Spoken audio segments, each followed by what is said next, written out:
Welcome to the One Nest Academy. Hello everyone, welcome to the One Nest Academy. This is Vinita Singh. This is the part 2 of the series. Part 1 already upload हो चुका है, आप उसको description में देख सकते हैं. अगर आप अभी तक चेक नहीं किए तो please go and check this series because वो बहुत इंपॉर्टेंट होने वाली है. And this is a part 2 as promised. So this part 2 series में हम क्या करेंगे, हम यहाँ मैप वर्क पढ़ाई करेंगे. जैसे कि आप जानते हैं कि यूपीएससी प्रीलिम्स वगैरह में बहुत सारे मैप वर्क क्वेश्चन आते हैं कि कौन सा रिवर में कहाँ है. जैसे पिछली बार आया था जिम कॉर्बेट नेशनल पार्क के अराउंड कौन से रिवर फ्लो होती है. इस टाइप के क्वेश्चन बहुत बार पूछे जाते हैं.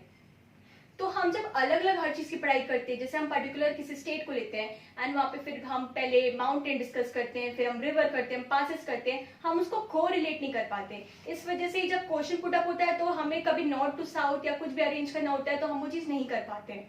सो दिस इज माई इनिशिएटिव जिसमें हम एक पर्टिकुलर स्टेट को लेंगे. जैसे today state is Jammu and Kashmir. Jammu and Kashmir को लेंगे, वहां हम वहां के पासेस, वहां के रिवर, वहां के लेक सिस्टम, वहां का ड्रेनेज, वहां का रामसर साइट्स, वहां का सारा कुछ, national park, wild life century, सब कुछ हम वहां पे डिस्कस करेंगे. मतलब जो भी आप बोलो, जो जो क्वेश्चन में पुट अप होता है वो सारी चीजें मैं स्लोली एंड स्टेडली डिस्कस करूंगी.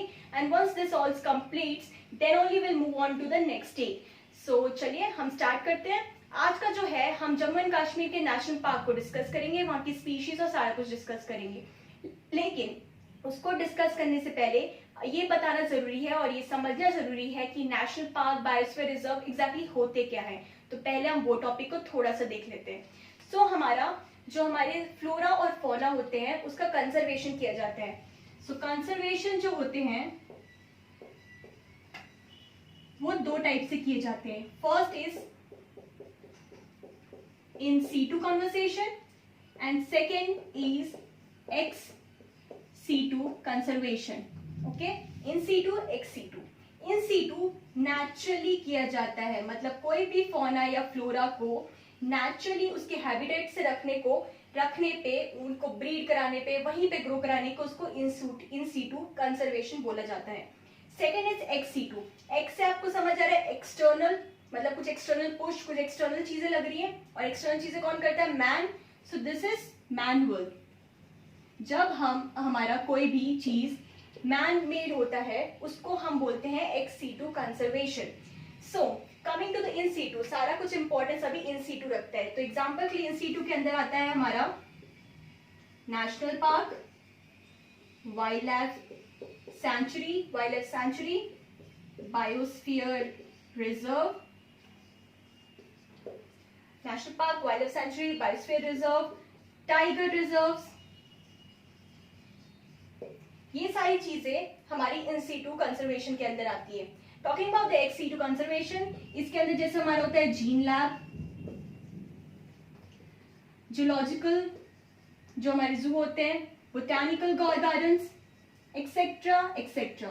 दिस इज नॉट इम्पॉर्टेंट, लेकिन आपको समझना जरूरी है क्योंकि इंपॉर्टेंट इस वे में कि एक बार इन सीटू एक्स सीटू के बारे में कई बार क्वेश्चन आ चुका है यूपीएससी में कि इन सीटू में क्या क्या चीजें अलाउड होती है, एक्स सीटू में क्या क्या चीजें नहीं होती है. तो वो भी हम आगे डिस्कस करेंगे. नाउ कमिंग टू दिस, हमारा जो इन सीटू के बारे में हम बात कर रहे हैं. सो इन सीटू जो है हमारा 3 जोन में डिवाइडेड है.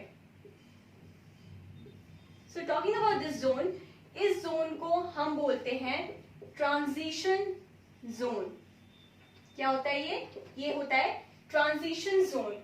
This zone is known as buffer zone. Middle वाला जोन बफर जोन, और जो सबसे एंड में जो छोटा सा जोन है इसको हम बोलते हैं core. So this outer most portion is known as the transition zone. Second जो है उसको हम बोलते हैं बफर जोन और सबसे एंड में जो है उसको हम बोलते हैं कोर. अब ये जो ट्रांजिशन जोन है यहीं पर हमारे बायोस्फीयर रिजर्व्स होते हैं. सो हमारा जो आउटर वाला एरिया है उसको हम क्या बोल सकते हैं, ऑल्सो बायोस्फीयर रिजर्व्स. तो हमारा सबसे ज्यादा पोर्शन क्या कवर करता है, बायोस्फीयर रिजर्व. हमारा अंदर वाला पोर्शन जो होता है which is known as a buffer zone, उसको हम बोलते हैं, वहां पे मतलब होती है वाइल्ड लाइफ सेंचुरी. ठीक है. और आखिरी वाला जो है सबसे मिडिल में जो रहता है, सबसे protected zone, this is known as the national parks. तो हमारे समझ आ गया, सबसे outermost zone is known as the transition zone where we have the biosphere reserve, then we have the buffer zone जहां पे हमारा वाइल्ड लाइफ सेंचुरी होता है, then we have the core place, we have the national park. So अगर हमें कभी analytically question आए कि सबसे मैक्सिमम कवरेज किसकी होती है, तो ऑब्वियसली ट्रांजिशन जोन की, और ट्रांजिशन जोन में क्या है, बायोस्फीयर रिजर्व। तो कभी ये मत सोचिएगा कि नेशनल पार्क बहुत बड़े होते हैं, अगर एरिया ज्यादा कवर होता है तो बायोस्फीयर रिजर्व का होता है, एंड अकॉर्डिंगली आप देख सकते हैं। सो ये आपका सारा कुछ हो गया।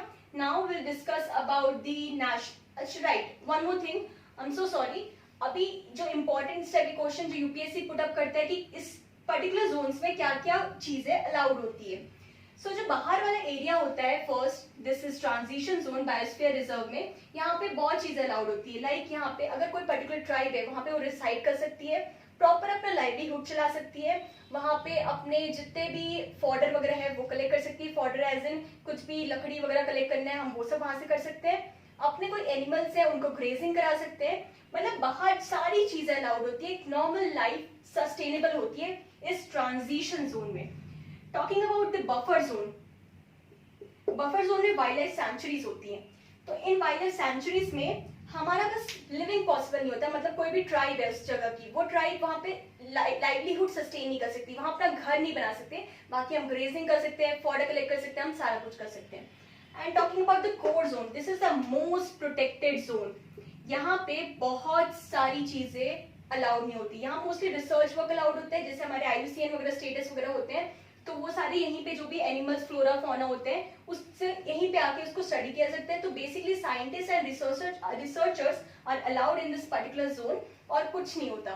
फिर आप कहेंगे कि हमें कई जगह सफारी वगैरह करने की परमिशन होती है, तो यस, वो हमारी गवर्नमेंट की अथॉरिटी है, अगर वो चाहेंगे तो आपको इस किसी पर्टिकुलर नेशनल पार्क में वो इतना इतना प्रेफरेंस आपको दे सकते हैं, लेकिन फिर भी आपको उसके इंटरनल पार्ट में कभी परमिशन नहीं मिलती, आपको वो बाहर से ही घुमाते हैं सफारी वगैरह में। सो ये तीन चीज है जो क्या क्या चीजें यहाँ पे डिफरेंशिएट करती है एक दूसरे को। Now will discuss about the national parks of Kashmir area. So let's start about the national parks of Jammu and Kashmir. So there are 4 national parks in the Jammu and Kashmir region. First is Dachingam National Park, second is Salim Ali National Park, third Kishtwar National Park, and third is Hemis High National Park. So ये जो 4 national park है, अब एक के बाद एक मैं उनको एक्सप्लेन करती हूँ, उनकी चीजें, उनकी स्पीशीज जो ज्यादा वहां मिलते हैं वो सब चीजें। So first let's talk about the Dachigam National Park. जो दचिंगम नेशनल पार्क है वो श्रीनगर में है। ये मैप मैंने बनाया हुआ है। About somewhere here we have the Dachigam National Park. Srinagar के अराउंड यहाँ पे दचिंगम नेशनल पार्क मिलता है। दचिंगम नेशनल पार्क 10 डिस्ट्रिक्ट को इकट्ठा करके बना है। This is the region it is known as the Dachigam National Park. उसके बाद यहाँ पे जो एक स्पीशीज पाई जाती है जो कि बहुत इंपॉर्टेंट है, पूछ सकती है उसको, उसका नाम है हंगुल। हंगुल, ये आपको स्क्रीन में इसकी फोटो दिख रही होगी। ये स्पीशीज को हम कश्मीरी स्टैग भी बोलते हैं। सो दिस इज द स्पीशीज जो इस नेशनल पार्क में सबसे ज्यादा पाई जाती है। दचिंगम नेशनल पार्क 10 जिलों को इकट्ठा करके बना है। This is the region it is known as the Dachigam National Park, और ये श्रीनगर में लोकेटेड है। Second let's talk about the Salim Ali National Park. Salim Ali National Park भी श्रीनगर में लोकेटेड है, दचिंगम नेशनल पार्क के थोड़ा आसपास, तो बेसिकली श्रीनगर में है। इस जो सलीम अली नेशनल पार्क है वो जो आपने रोबोट 2 मूवी देखी होगी उसमें जो साइंटिस्ट थे जिनको चिड़ियों से बहुत प्यार था, वो उनका ही नाम सलीम अली था, एंड उन्हीं पे वो मूवी बनी हुई है। सो ये आपको याद रहेगा, इसलिए मैं आपको बता रही हूँ, क्योंकि सलीम अली आपको हर मैप वगैरह में कभी कभार मिलता नहीं है। सो फिर भी पता होना चाहिए, क्योंकि जम्मू एंड कश्मीर में जब से 370 का एब्रोगेशन हुआ है, जम्मू एंड कश्मीर थोड़ा इंपॉर्टेंट हो गया है। सो सलीम अली नेशनल पार्क। उसके बाद let's talk about it's species. यहाँ जो स्पीशीज पाई जाती है सबसे ज्यादा, वो भी यहाँ पे भी कश्मीरी स्टैग पाए जाते हैं जिसका नाम हंगुल है। दोनों एक ही है, ठीक है, ये दोनों सेम नेम है, तो आप कंफ्यूज मत होइएगा, हंगुल और कश्मीरी स्टैग। उसके अलावा यहाँ पे पाई जाती है हिमालयन स्नोकॉक,